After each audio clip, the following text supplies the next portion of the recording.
Netanyahu continues to essentially, give the finger to the President of the United States, and we're sending more bombs. That doesn't make sense.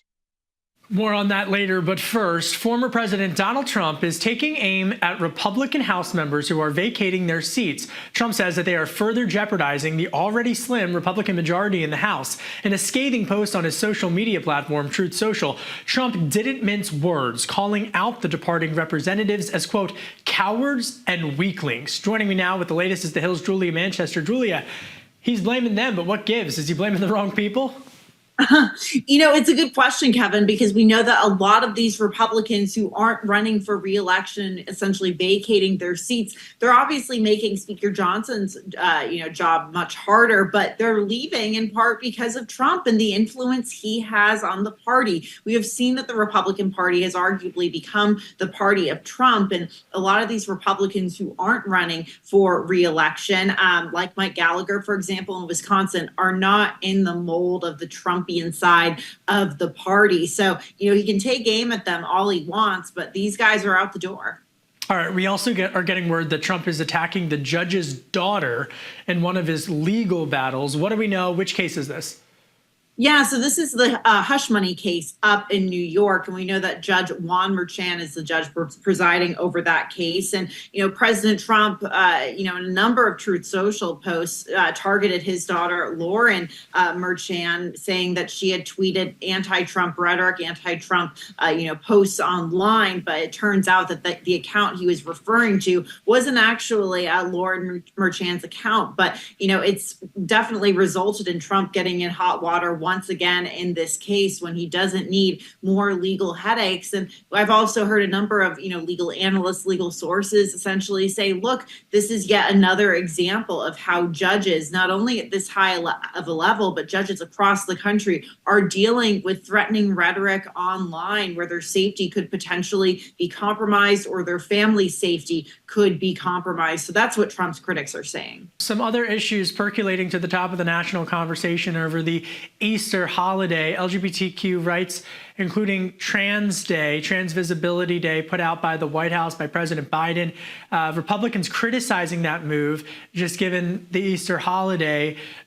Former President Trump also weighing in on that. How has this sort of reemerged to the front of the conversation in the political worlds that we're in?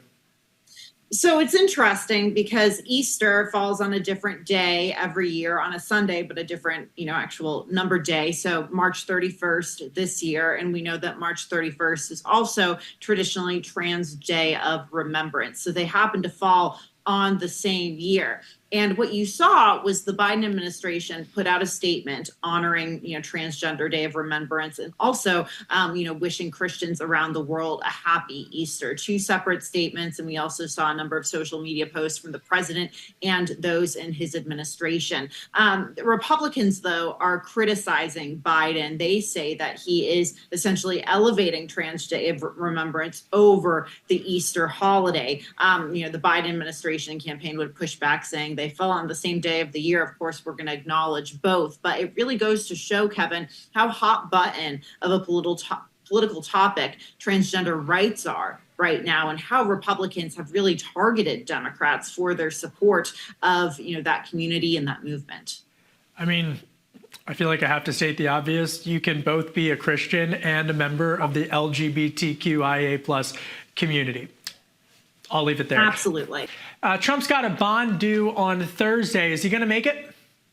Well, former President Trump has said he will make the bond, and that's significantly lower than what he was supposed to pay in that New York civil fraud case. Originally, it was closer to, $400 million. Now that's $175 million. So, he said last week that he would be able to pay it. We'll see if it actually happens. It was a lot, like I said, a lot lower than the original number. But once again, former President Trump handing over a huge chunk of change and his legal battles and, contributing to more legal headaches as he runs for president. Well, now that he's on the stock ticker, DJT, with the whole Truth Social deal, everybody in my family was talking about that over the Easter holiday. I said, no politics at the Easter table, fam. No politics at the Easter table. I agree with you. I No, mean, come on. But just it's like then you become the token at the table who's got to answer everyone's like a press conference. You stand there. It's like you're a spokesperson for something anyway. Back on Capitol Hill, Speaker Johnson, when is he bringing the Ukraine aid to the floor? He said he was going to do it after Easter. It's after Easter. Yeah, well, the speaker says that he will do this, or he suggested he would do this as soon as the House is back in session on April 9th or sometime after April 9th.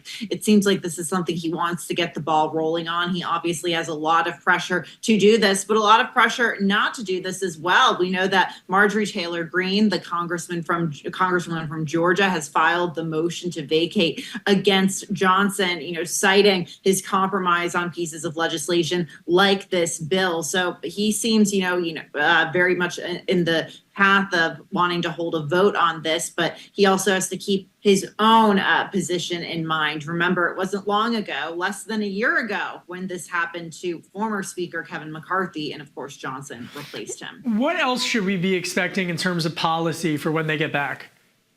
I'm curious to see, what happens on, border funding and, any deal related to the border. And, Republicans have been trying to tie this to Ukraine. That will be interesting to see. I think we can definitely, expect to see some economic pieces of legislation targeting shrinkflation or inflation. And I'm also curious about, future funding to Israel. We are really at a new phase, I think, in this war. As you look at Israel today, as we speak, Kevin, and there are, thousands of Israelis in the streets over there protesting for and calling for the removal of Israeli Prime Minister Benjamin Netanyahu. And we've seen that, the attacks on Gaza, the Israeli army bombarding Gaza, trying to eliminate Hamas, that is continuing. But it seems like the situation is getting messier and messier by the day.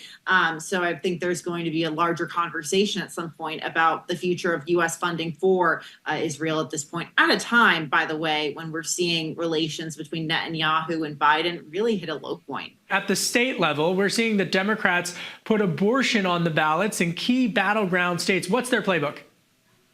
Their playbook is to use abortion and also other reproductive rights issues like IVF access. And they're essentially putting together this narrative of the Republicans want to take away your fundamental freedoms, and their fundamental freedoms, the examples they are using are abortion and, IVF access and reproductive rights. So we can expect them to very much duplicate that across the country in various races, even in races where Republicans, could have the advantage, or it's a tight race for Democrats. States like Alabama, for example, we saw that state legislature race definitely went in Republican or Democrats' favor. In Ohio, for example, even though we've seen some statewide Republicans elected in the past few years, we've seen Ohioans very much push back against any infringement on what they say are abortion rights. So expect Democrats to duplicate that strategy across the country. It's worked for them, and they're telling me at least that it's going to work again in 2024. Hey, Julia, it's a rainy day here in Washington, but word on the street is that the Easter egg roll at the White House is still going to be continuing. Have you ever been to one of them? I put my name in the lottery, but I didn't get it taken this year. I was trying to take my godson, just saying, but couldn't do it. Have you ever gone? Any intel on the White House Easter roll? I've never gone, actually, and I've always wanted to go. I mean, I don't have kids, but, maybe at some point when I do have kids, I'd definitely love to check it out. But it's funny, Kevin, you said it was a rainy day in Washington right when this ray of sun just peeked into the window here. Wow. So hopefully they're getting some reprieve over there on the White House lawn. Hey, Jules, we brought the light. We're going to leave it there. Julia Manchester, host of What's America Thinking on the Hill TV, my friend, my colleague. Excellent work as always. Thanks, Jules. Thanks, Kevin. Developing now, an Israeli airstrike has hit an Iranian consulate in Syria, killing a senior Revolutionary Guard commander.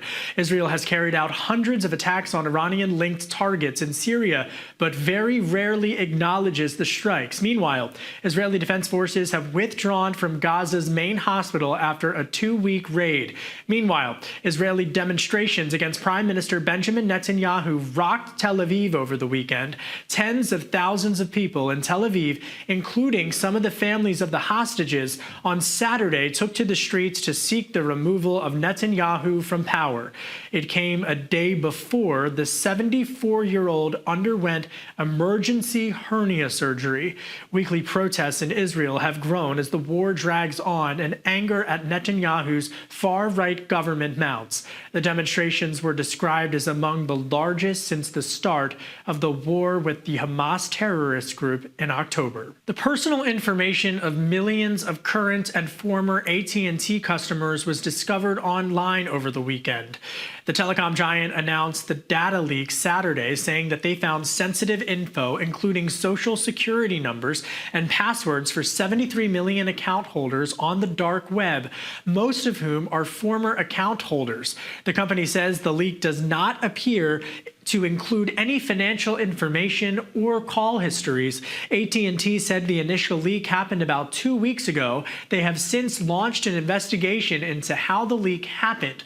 The company is urging customers to reset their accounts, their passwords, and also to keep an eye out for changes to their accounts on credit reports. Thinking about your summer travel plans? I know I am. And I'm not alone. The Points Guy put together a list of the top travel destinations being booked heading into the summer. Top of the list is London, followed closely by Paris. Of course, that's where the 2024 Summer Olympic Games are kicking off in July. Third place is Tokyo, and then Rome. Rome should be number one. I'm half Italian. I guess I'm biased. Rounding out the top five, the first American destination, New York City. Hey, I love New York. By the way, it's a great city. Anything in Philadelphia's backyard is an excellent city. That's it for today's Daily Debrief. My name is Kevin Cirilli. Be sure to like, share, and subscribe to The Hill's YouTube channel. And come on back here soon for the intersection between politics and policy.